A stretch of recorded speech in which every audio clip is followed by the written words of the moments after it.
Thar B9 वोटा car, electric car है यार, और क्या डिजाइन है उसका, मतलब इट्स सो कूल। एंड ये भारत की पहली इलेक्ट्रिक गाड़ी है जो कि आपको डिफरेंट डिजाइन के साथ नजर आ रही है। अदरवाइज एज ए नेशन ये हम इंडिया से काफी पीछे हैं। हमारी अगर पॉलिटिक्स देखी जाए तो हर एक अपना मफाद सोचते हैं, इस वजह से हम काफी ज्यादा इंडिया से पीछे। 15 से 16 लाख इंडियन रुपीस। यहाँ पे आपको आल्टो जो डब्बा है, पीपा है, वो आपको 30 लाख के अंदर मिल रहा है। और उसको कहीं जाके बाइक के अंदर मार दो तो वो ऐसे तबाह बर्बाद हो जाएगा। और वो उधर अपनी टेस्ला सेल करे, क्योंकि मार्केट ही इतनी बड़ी है, इंडिया की इतनी बड़ी मार्केट है कि वो अलोन भाई ने कहा कि मैं सैटेलाइट से इंडिया में इंटरनेट बेचूंगा। और of course if they are giving 20 lakhs इतनी अच्छी गाड़ी दे रहे हैं तो अमेजिंग अमेजिंग है ना। तो क्या रीजन जाके अमेरिका जो जापान जो चाइना को ऑटोमोबाइल में पीछे छोड़ देगी, और उन्होंने छोड़ा है। लास्ट देखिए, मैं कल ही एक वीडियो देख रहा था, इंडिया ने एक ऐसी इलेक्ट्रिक कार बनाई है 700 किलोमीटर। इंडिया की अपनी, महिंद्रा उनकी अपनी है, टाटा उनकी अपनी है, रिलायंस उनकी अपनी, इतने बड़े जो ग्लोबली इतने बड़े ग्रुप्स हैं वो इंडिया की अपने प्रोड्यूस करते हैं। इंडिया के वो एज ए नेशन ज्यादा सोचते हैं, यानी कि वो सबका फायदा सोचते हैं, हम पर्सनली ज्यादा सोचते हैं। हेलो व्यूअर्स, अस्सलाम वालेकुम, पाकिस्तान नमस्ते India, this is your host Aamna Adil and you are watching my YouTube channel. बात करेंगे इंडिया की तरफ से एक नई डेवलपमेंट गाड़ियों में, ऑटोमोबाइल में इंडिया ने लॉन्च की महिंद्रा थार EV SUV, और उसकी एक्सपेक्टेड प्राइस समझी जा रही है 20 लाख। तो 20 लाख में पाकिस्तानी की गाड़ी की बात की जाए तो कोई भी फर्स्ट हैंड गाड़ी नहीं आती है। ऑटोमोबाइल की बात की जाए तो India is one of the leading automobile industries in the world. तो लोगों से जानेंगे कि इंडिया और पाकिस्तान में अगर ऑटोमोबाइल का कंपैरिजन किया जाए तो पाकिस्तान कहां पर लाई करता है। आपने अपना कमेंट बॉक्स में ओपिनियन लाजमी बताना है। ऑल्सो ये भी बताना है कि आपकी फेवरेट कार कौन सी है। चलते हैं आवाम की तरफ। वालेकुम अस्सलाम।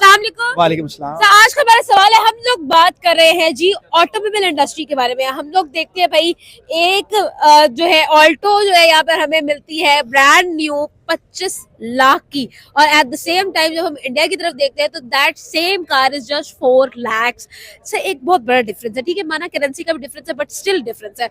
आपको क्या लगता है, क्या रीजंस है कि इंडिया और पाकिस्तान की जो ऑटोमोबाइल इंडस्ट्री है बहुत बड़ा डिफरेंस है? हमारी जो ऑटोमोबाइल की इंडस्ट्रीज है वो तो खटारा है ही नहीं। खटारा तो दूर की बात है, हमारे पास है ही नहीं। आपके पास है, बात उस पे करते हैं जो आपके पास हो। किसी ने सोचा था कि एशिया से एक ऐसी कंट्री उठेगी जो जाके अमेरिका जो जापान जो चाइना को ऑटोमोबाइल में पीछे छोड़ देगी, और उन्होंने छोड़ा है। लास्ट देखिए, मैं कल ही एक वीडियो देख रहा था, इंडिया ने एक ऐसी इलेक्ट्रिक कार बनाई है 700 किलोमीटर, सॉरी 7000 किलोमीटर वो चलती है। थार B9 वोटा कार, इलेक्ट्रिक कार है यार, और क्या डिजाइन है उसका, मतलब इट्स सो कूल। एंड ये भारत की पहली इलेक्ट्रिक गाड़ी है जो कि आपको डिफरेंट डिजाइन के साथ नजर आ रही है। अदरवाइज बाकी सारी थोड़ी सी होती है। उसकी प्राइस क्या है? जस्ट 15 से 16 लाख इंडियन रुपीस। यहाँ पे आपको आल्टो जो डब्बा है, पीपा है, वो आपको 30 लाख के अंदर मिल रहा है। और उसको कहीं जाके बाइक के अंदर मार दो तो वो ऐसे तबाह बर्बाद हो जाएगा। तो मैं नहीं समझता कि भाई ऑटोमोबाइल में अभी वो किसी से पीछे है। वो जैसे प्रोग्रेस कर रहे हैं, अभी 2 माह पहले क्या होता है, उन्होंने जापान को मेरे ख्याल 5000 या कितनी गाड़ियां भी एक्सपोर्ट की हैं। हमने चाइना को गधे एक्सपोर्ट किए थे। साथ ये भी बात कर देते हैं तो देखें कि कहाँ हम और कहाँ वो। मैं समझता हूँ बात करना नहीं बनता। बात तो खत्म हो गई है। मुझे ये बताइए कि आपके ख्याल में जिस तरह से हम लोग देखते हैं कि इंडिया अपनी प्रोडक्शन पे बहुत ज्यादा काम कर रहा है, not even in cars, not even in automobiles, बल्कि हर चीज के अंदर इंडिया की जो प्रोडक्शन पर खुद से काम करना है, इंडिया को कितना आगे लेके जा चुके हैं। पाकिस्तान में ऑन ग्राउंड इस तरह की कोई चीज ही नजर नहीं आती है। क्या माइंडसेट का डिफरेंस है, क्या वर्क लेबर का डिफरेंस है, या हमारे पास उस तरह का टैलेंट नहीं है, उस तरह की इंजीनियरिंग नहीं है? क्या रीजन है? माइंड सेट का डिफरेंस है, because you have a good talent. हमेशा कहते हैं कि टैलेंट है हमारे पास, बट टैलेंट पे इन्वेस्ट करने के लिए कोई चीज अवेलेबल नहीं है यहाँ पर। दैट्स व्हाई पीपल प्रेफर कि भाई हम बाहर के मुल्कों में जाकर काम करें। And Pakistani engineers they are, I think so कि मैंने एक डॉक्यूमेंट्री देखी जिसमें ये बताते हैं कि Pakistani engineers they are the best. उनको फॉरेन में बहुत अच्छी कह लेंगे जॉब्स अगर ऑफर होती है, इसलिए वो पाकिस्तान में रहकर काम करना नहीं चाहते। एक तो वो बेचारे इतनी डिग्री हासिल करते हैं, उसके बाद क्या मिलता है आपको? कुछ भी नहीं मिलता है। एंड सेकेंडली आपने कहा है कि इंडिया के पास मतलब कि चीप लेबर की आपने बात किया, पाकिस्तान एंड इंडिया का लेबर डेफिनेटली बहुत चीप मिलता है। एंड इनफैक्ट जो फॉरेन लोग होते हैं वो प्रेफर भी यही करते हैं कि पाकिस्तान या इंडिया में से हमें अपना जो लेबर है वो मंगवाया जाए और को सस्ते दामों पर खरीदा जाए। तो आप खुद यहाँ पर देख लें कि डिफरेंस ऑफ माइंडसेट आता है, डिफरेंट ऑफ सियासत आ जाते हैं। पॉलिटिक्स बहुत मैटर करती है आपकी, बिकॉज अगर पॉलिटिक्स अच्छे मंसूबे बनाएगी, 5 years के जो अच्छे कह लें कि मंसूबे बनते होंगे, उसमें फिर आपको आगे बेनिफिट मिलेगा। यहाँ पर मंसूबे बनते तो हैं बट 2.5-2 माह के लिए बनते हैं, इससे ज्यादा नहीं बन पाते हैं।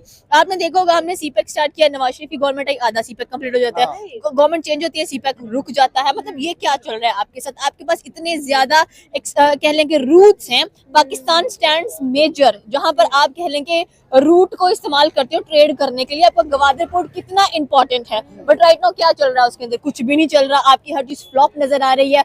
आप अपनी फ्लाइट्स की हालात देख लो, सारा कुछ। मतलब यहाँ पर अगर सियासत, मेन प्रॉब्लम है सियासत स्टेबल नहीं है। देखिए, मैं थोड़ा इंडिया सा टच दूंगा, ऑफ टॉपिक हो जाएगा, लेकिन आपने शुरू में बात की कि करेंसी का फर्क है। करेंसी का फर्क पड़ा कैसे? 1947 में तो हम बराबर खड़े हुए थे, इवन के हम 1971 उससे बाद 1980 तक भी हम बराबर खड़े हुए थे। अभी क्या ऐसा हुआ 5-7 साल के अंदर के उनका जो सिक्का है वो हमारे 2.5-3 रुपए के बराबर चला गया। Credit goes to Narendra Modi and Indian public. जिस तरीके से उन्होंने प्रोग्रेस किया है, जिस तरीके से उन्होंने कंट्री को प्रायोरिटी दी है, तो भाई मैं कहता हूँ अप्रिशिएट करना बनता है। छोड़ दो मुखालिफ कंट्री है, छोड़ दो उनसे हमारी लड़ाई है। आई थिंक सो कि डॉलर को बहुत ज्यादा नीचे फेंकने वाली है इंडियन करेंसी, बिकॉज ब्रिक्स के अंदर भी इंडियन करेंसी को इस्तेमाल करने की बातें हो रही हैं। तो आप खुद देख लें कि बड़ी से बड़ी नेशंस प्रेफर कर रही हैं कि क्यों ना इंडियन मार्केट के साथ थर्ड या फोर्थ लार्जेस्ट बन गई इकोनॉमी। Exactly. जैसे जैसे आगे आएंगे तो भाई उनकी जो करेंसी है, इंडियन करेंसी, उसकी वैल्यू बढ़ेगी। डॉलर को लोग पीछे छोड़ेंगे। डॉलर वालों की टोटल आबादी कितनी है? 60-70 करोड़ होगी, और इंडियन की 150 करोड़ आबादी है। ठीक है, ओके। मुझे ये बताएं, टेस्ला इंडिया में आ चुका है, ठीक है, और वहां पर जाकर इन्वेस्ट कर रहा है और उनकी टर्म्स पर इन्वेस्ट कर रहा है। ऐसा भी क्या है इंडिया के पास कि टेस्ला जैसी एक बड़ी फर्म इंडिया की मिन्नतें कर रही है? इंडिया, देखिए सबसे पहले बात करते हैं कि ट्रम्प के बैकएंड पे कौन खड़ा है? Elon Musk. लेकिन इंडिया को एलन मस्क की जरूरत नहीं है, एलन मस्क को इंडिया की जरूरत है राइट नाउ, अगर इस चीज को देखा जाए। एंड आई थिंक सो कि बहुत खबरें सुनी ऐसी जहां पर एलन मस्क ने बहुत कहा कि मुझे यहाँ पर टेस्ला लॉन्च करने दे, बट उसने कहा कि ठीक है तुम लॉन्च करो, बट मैन्युफैक्चरिंग के लिए लोग हमारे होंगे। तो उन्होंने आईफोन पे भी यही चीजें इंप्लीमेंट की हैं। Exactly. उन्होंने जापानीज की जितनी कंपनीज इंडिया में, उन्होंने यही इंप्लीमेंट किया है। आप देखिए, फॉर एग्जांपल, आप एक प्रोडक्ट स्टार्ट करें, इंडिया का बॉयकॉट कर दिया, आपका प्रोडक्ट तबाह हो जाएगा। बट आप जस्ट वो 150 करोड़ को टारगेट कर लें, आप one of the leading companies बन जाएंगे इन द वर्ल्ड। क्यों? उनके पास पैसा भी है। वो हमारी तरह आटे की जंग में या खाने की जंग में नहीं लगे। उनकी यूथ जो है बाहर प्रोबेबली जो हमें कहा था ना, उसने जुल्फिकार अली भुट्टो ने अवाम को लगाया था पीछे के रोटी कपड़ा और मकान। एंड बेनजीर भुट्टो से लेकर जरदारी तक वही नारा चलता आ रहा था। लोगों के माइंडसेट ऐसे हो चुके हैं कि भाई रोटी इज इंपॉर्टेंट, चाल दावल is important, nothing else is important. हम गुलामी करने के लिए रेडी है, बस रोटी कपड़ा मकान प्रोवाइड कर दो। But Indian says we are not ready for this गुलामी। हमें आजादी चाहिए, उनको आजादी डेफिनेटली मिली है। हमने कहा कि हमने इंडियन से आजादी ली, गोरों से, तो उन्होंने सिर्फ गोरों से आजादी ली, पाकिस्तानी से तो वैसे ही जान छुड़ा के चल अच्छी बात चले गए। मैं कल ही देख रहा था कि मीम मटेरियल बना हुआ था। वो कहते थे कि भाई गांधी बड़ा सियाना था, हम गांधी को ऐसे बुरा कहते थे। उन्होंने सारे साइड पे कर दिए कि ये कौम तरक्की नहीं कर सकती। इस कौम के अपने मसले हैं, शिया सुन्नी को लेकर लड़ाइयाँ हैं, मुस्लिम हिंदू को लेकर लड़ाइयाँ हैं। इनके तो आपस की गवर्नमेंट्स की आपस में नहीं बनती। वहाँ राहुल गांधी है, उसने तो कभी नहीं मोदी की टांगे खींची कि मोदी आप ये गलत स्टेप ले रहे हो, मैं आपको ऐसे नहीं करने दूंगा, वैसे नहीं करने दूंगा। यहाँ इमरान बनता है तो नवाज शरीफ पकड़ लेता है, नवाज शरीफ बनता है इमरान पकड़ लेता है, और जरदारी साहब तो बैठे साइड पे तमाशा देखते हैं। तो जब आप जरदारी इन्वेस्टर है ना मेन बीच में, तो वो सिर्फ इन्वेस्ट करने के लिए आता है। आपने कहा कि नरेंद्र मोदी को कोई बात नहीं करता। में मुझे लगता है कि इंडियंस की इतनी प्रॉपर्टी नहीं होगी जितनी पाकिस्तानियों की होगी। क्यों? पैसा है, टैलेंट है, और टैलेंट ये भी है कि बाहर जाके जगह बनानी कैसे है। हमारे तो जो रिटायर्ड होते हैं, नाम नहीं लूंगा, वो भी बाहर जाके अपना पूरा जजीरा बनाते हैं, आइलैंड जजीरे बनाते हैं। सो देखिए, दैट्स द डिफरेंस कि कंट्री की प्रायोरिटी और बाहर के मुल्कों में इन्वेस्ट करना, यही दो चीजें हैं जो उनको और हमको डिफरेंशिएट करती हैं। बिल्कुल, इंडिया की तरफ से आने वाली गाड़ियां इतनी लोएस्ट प्राइस पर इतनी हाई क्वालिटी दे रही है, बट जब हम पाकिस्तान की बात करें तो ये अभी की बात नहीं है कि लोएस्ट प्राइस पे अच्छी गाड़ियां मिल रही हैं भाई। उधर हमेशा से ही ऐसे ही रहा है भाई। इंडिया की अपनी, महिंद्रा उनकी अपनी है, टाटा उनकी अपनी है, रिलायंस उनकी अपनी। इतने बड़े जो ग्लोबली इतने बड़े ग्रुप्स हैं, वो इंडिया की अपने प्रोड्यूस करते हैं। इंडिया की अपनी खेती के, वो घर की खेती है भाई। एक मुल्क के अपने घर में वो गाड़ी बन रही है। अब जो टोयोटा है वो जापान वालों की है, और जो हमारी क्या नाम है, होंडा, वो भी जापान वालों की है।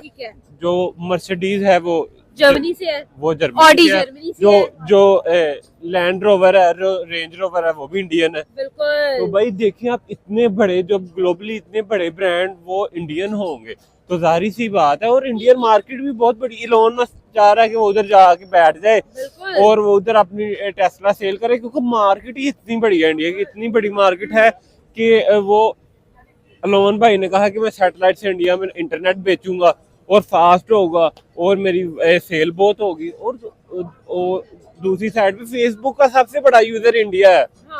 तो भाई आप देखिए इतनी बड़ी मार्केट है, तो उधर आपको ऐसी की चीजें इतने बड़े वो जो प्लेटफॉर्म पे मिलती है। इतना बड़ा जो उनका इकोनॉमी है। लेकिन सर ठीक है, सारी बातें समझ में आती है, लेकिन 20 लाख में एसयूवी और वो भी इलेक्ट्रिक, ये समझ में नहीं आता हमारे यहाँ पर। 20 लाख में Yes. 20 लाख में एसयूवी और वो भी इलेक्ट्रिक महिंद्रा थार। महिंद्रा थार, वो अभी जो 4-5 दिन पहले लॉन्च हुई है यार, कितनी की 20 लाख 20 लाख की 20 लाख की तो इधर आल्टो नहीं मिलती भाई। हम तो इंडिया जा रहे हैं भाई, इधर ही जीना मरना तो इंडिया में। वैसे मैं तो कहता हूँ कर ले जाके, क्योंकि इधर तो बहुत महंगाई है। इधर वो ये सामने आल्टो खड़ी है, ये साबनतानी, ये 30 लाख की है भाई। होंडा सिटी जो इतनी पुरानी, मतलब सेकंड हैंड 30-40 लाख की मिल रही है, तो भाई बहुत महंगाई है। अच्छा, जो वो महिंद्रा थार है उस सेम टू सेम वो टीएक्स जैसी है,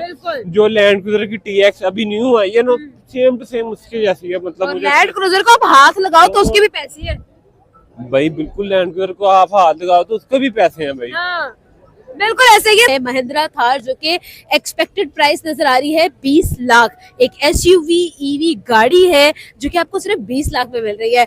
क्या एक्सपेक्ट करें? इंडिया की जो ऑटोमोबाइल इंडस्ट्री है वो आपको ग्रेटेस्ट एक्सपेक्टेशन देती है और लोएस्ट प्राइस। जी देखें, first of all it is as currency, India की करेंसी हमसे ऊपर है, तो 20 लाख यानी कि पाकिस्तानी अराउंड 70 लाख होंगे, ठीक है। और अगर बात की जाए ऑटोमोबाइल की, तो इंडिया में उनकी अपनी ऑटोमोबाइल वो है, मैन्युफैक्चरिंग है, इस वजह से हो सकता है कि उनकी प्राइस कम हो। इंडिया में अगर ऑटोमोबाइल की मैन्युफैक्चरिंग है, India one of the top 3 automobile industries है, तो आपको क्या लगता है कि पाकिस्तान में ऐसा क्यों नहीं हो रहा? क्या रीजंस है जिसकी वजह से हम लोगों को थोड़ा सा जो है वो एक ड्रॉबैक देखना पड़ता है? I think as a nation हम इंडिया से काफ़ी पीछे हैं। हमारी अगर पॉलिटिक्स देखी जाए तो हर एक अपना मफाद सोचते हैं, इस वजह से हम काफ़ी ज़्यादा इंडिया से पीछे। अच्छा, हम अपना मफाद देखते हैं, आपको क्या लगता है इंडिया नहीं अपना मफाद देखती? देखें, वो एज ए नेशन ज्यादा सोचते हैं, यानी कि वो सबका फायदा personally सोचते हैं, ज्यादा हम पर्सनली ज्यादा सोचते हैं। Right. That's right. सर, जिस तरह की गाड़ियां इंडिया देता है, आपने भी सोशल मीडिया पे देखा होगा, स्क्रॉल आप भी करते होंगे, क्या लगता है कि वाकई में अमेजिंग काम कर दिया इंडिया ने automobile? Of course, if they are giving 20 lakhs, इतनी अच्छी गाड़ी दे रहे हैं, हाँ। तो अमेजिंग है। अमेजिंग है ना? Yes, of sir, course. क्या रीजंस है कि इंडिया ने प्रोडक्शन पर काम किया है, इंडिया ने प्रोग्रेशन पर काम किया है, हम लोगों ने सिर्फ इम्पोर्ट्स पे काम किया है? हम लोगों ने सिर्फ आपस में झगड़े किए और कुछ भी नहीं किया। आपस में झगड़े हाँ, किए, दूसरों को ब्लेम डरने कि फौज हमें खा गई, फौज ने किया, लोग हमें खा गए, हमने सिर्फ ये हाँ। किया, हमने एज ए नेशन कोई काम नहीं किया। बिल्कुल ऐसे ही है। लास्ट पे क्या मैसेज? सो मच, ये थी आवाम की राय। आपने अपना ओपिनियन बताना है कमेंट बॉक्स में। आपसे मिलेंगे अगली वीडियो में, तब तक के लिए अपना और अपनों का ख्याल रखें। खुदा हाफिज।